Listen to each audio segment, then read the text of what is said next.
السلام علیکم ورحمۃ اللہ وبرکاتہ نحمده ونصلی علی رسولہ الکریم اما بعد۔ آج کا سبق سن لیجئے۔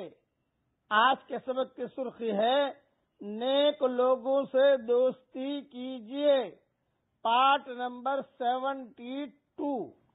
جنت کے مضامین چل رہے ہیں۔ نیک لوگوں سے دوستی کر کے، اچھی باتیں سن کے، دین پر چل کے اللہ تعالی ہم سب کو جنت الفردوس تک پہنچا دے۔ اب جنت کی بیویوں کے بارے میں سنیے۔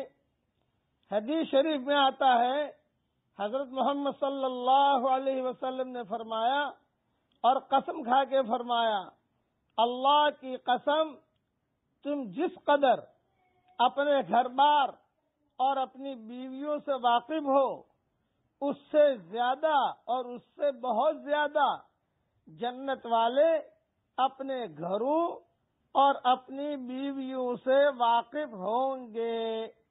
پس ایک ایک جنتی کی 72 بیویاں ہوں گی جو اللہ کی بنائی ہوئی ہے، اور 2 بیویاں عورتوں میں سے ہوں گی کہ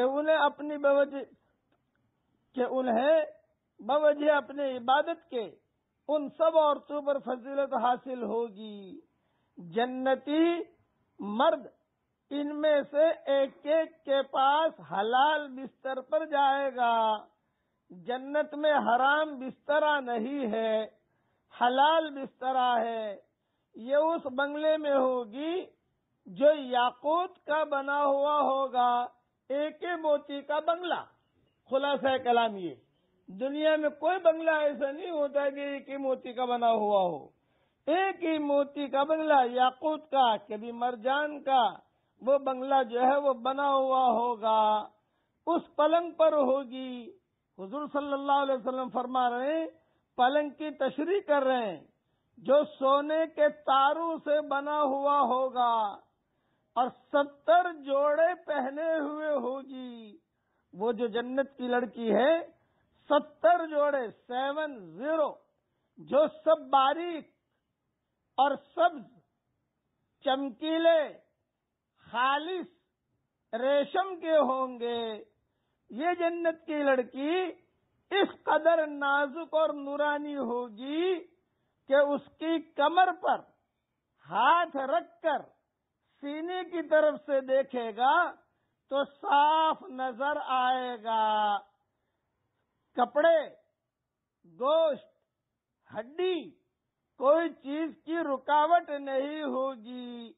اس قدر اس کا جسم صاف اور آئینہ نما ہوگا، جس طرح مروارید میں سوراخ کر کے ڈورا ڈال دے تو وہ ڈورا باہر سے نظر آتا ہے، اسی طرح اس کی پنڈلی کا گودا نظر آئے گا۔ ایسا ہی نورانی بدن اس جنتی کا بھی ہوگا۔ خلاصہ کلام یہ لڑکی اس کا آئینہ اور یہ جنتی مرد اس کا آئینہ۔ جنت میں آئینے کی ضرورت نہیں ہوگی۔ جہاں چہرہ دیکھنے کی ضرورت پڑی تو جنت کی بیوی کی طرف دیکھ لیا، اپنا چہرہ دکھائی دے گا۔ یہ جنت کا منظر ہے۔ اللہ تعالی ہم سب کو بڑی بڑی جنتوں میں داخل کرے۔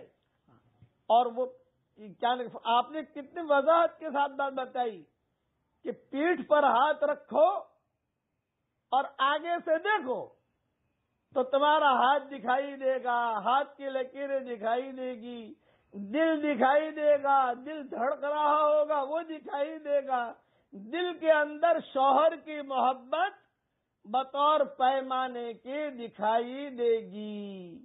جب یہ پانی پیے گی تو پانی ایسا نظر آئے گا کہ یہ گلے میں سے پانی جا رہا ہے، اتنی خوبصورت ہوگی۔ اللہ تعالیٰ نے یہ حوریں بحور عین کامثال اللؤلؤ المکنون، قرآن شریف میں کہ اللہ تعالیٰ بڑی بڑی آنکھوں والی حوروں سے نکاح کرائے گا۔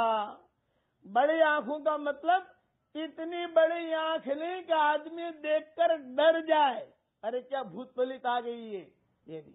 اور اتنی چھوٹی آنکھ بھی نہیں کہ پتہ نہ چلے کہ جاگ رہی ہے کہ سو رہی ہے. میڈیم بڑی آنکھیں یہ خوبصورتی کی علامت ہوتی ہیں. پلکیں بڑی یہ خوبصورتی کی علامت ہوتی ہیں. آج کل تو عورتیں اپنی پلکیں کٹوا کر اپنی خوبصورتی خود خراب کر دیتی ہیں. اپنی پلکیں کٹواتی ہیں اور جو ہے وہ اس کی وجہ سے خوبصورتی اور خراب ہو جاتی ہے. یہ جنت کا منظر حضور صلی اللہ علیہ وسلم بتا رہے ہیں. یہ ساری تفصیل اور تفسیر میں میری کتاب بکھرے موتی میں بھی لکھ چکا ہوں اور تفسیر ابن کثیر جلد 5 صفحہ 268 پر بھی موجود ہے. اور اس کے ساتھ یہ جنتی یعنی ہم سب عیش و عشرت میں مشغول ہوں گے. صحبت کرتے کرتے نہ مرد تھکے گا اور نہ وہاں کی عورت جو ہوگی وہ کمزور پڑے گی. دنیا میں تو کبھی عورت کمزور پڑ جاتی ہے، کبھی میاں کمزور پڑ جاتا ہے. یہ نہیں، آپ فرما رہے ہیں کہ صحبت کرتے کرتے نہ یہ تھکے نہ وہ، نہ اس کا دل بھرے نہ اس کا دل بھرے. جب کبھی نزدیکی کرے گا تو کنواری پائے گا. جب بھی صحبت کرے گا، صحبت کرنے کے بعد وہ پھر سے کنواری ہو جائے گی. جنت کی لڑکیاں ہمیشہ کنواریاں رہیں گی. بقیہ تفصیل کل پوری کروں گا انشاءاللہ.